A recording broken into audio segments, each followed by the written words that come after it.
just open with a quick comment about the game, and then we'll just ask a few questions here. Yeah, I mean, we knew they were good coming in. They defended a little bit better than we thought they did. Just real tough, smart. You know, all the loose balls tonight were theirs. And you know, every time we did get a good stop, it seemed like, you know, bounce didn't go our way. Boom, they made a three. Right. Anytime we were making some kind of little run, they got something good. And all credit to them. They played a good basketball game today.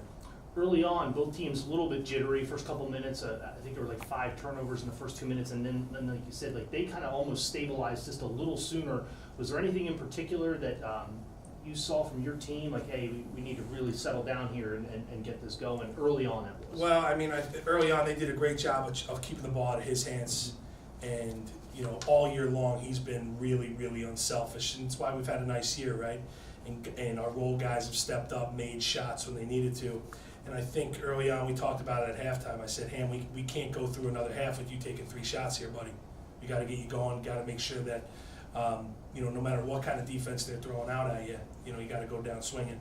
And he certainly did in the second half. We just couldn't get enough stops. And what did you see in the second half? Because it did change. You know, you ended with 38 points, and every time you went to the hole, it was an and one, or you were at least finishing. You know, so what opened up? What changed in the second half for you? Nothing really. Coach came to me at halftime. I only took 3 shots. He said, you can't go out like that. And I felt that, and I just put my heart out. I played my heart out, attacked every time I could, and just tried my best, put everything on the floor. You guys kind of threw out a 2-3 zone at one point. Not something I'm all that typical of seeing from you guys. Were you guys just searching for answers at that point to try and slow down MIT, especially in the shooting realm? Or were you throwing a wrinkle in there to try and spark yourselves?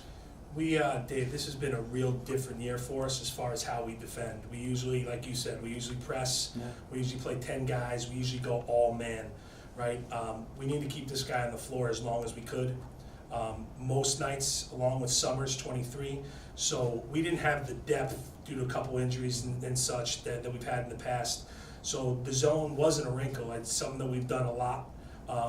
We've really had to switch up defenses, and when we see guys getting tired, we throw the zone in. Now, unfortunately tonight, you know, we played a team that, you know, zone's not the greatest thing to look at, right? And especially when they're shooting it like that. But you know, when we did go zone, they were getting so much off the bounce with Jerko that we just had to we had to figure out a way to stop, limit his dribble penetration, and hope guys missed threes, and they just didn't. They knocked them down.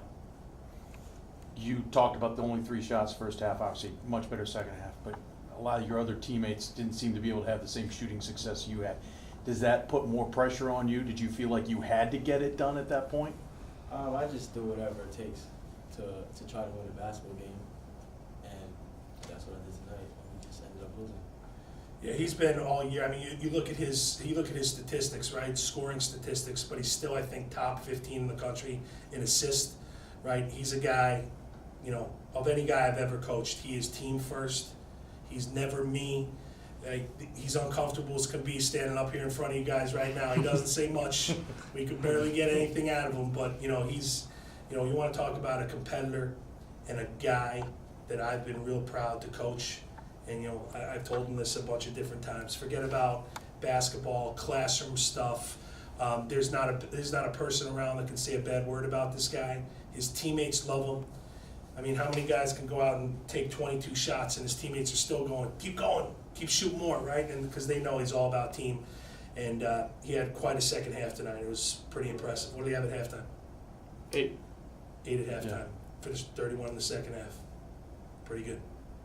Last question. You have 11 guys, if I counted correctly, that'll come back for you next year. Mm-hmm. While it's disappointing right now, and you lose obviously a great player here. You know, what does this mean for those guys to just get this experience? MIT lost in the first round last year, and then use that as motivation. So just talk about that as a coach, how you use this for those guys over return. Yeah, you know, we do have some pieces coming back. Now, if you can find me another one of those, then we'll you know. But we do, and unfortunately for them, for most of the pieces we have coming back, they did not play tonight like they have all year to get us to this point, right? So I think that's a great question.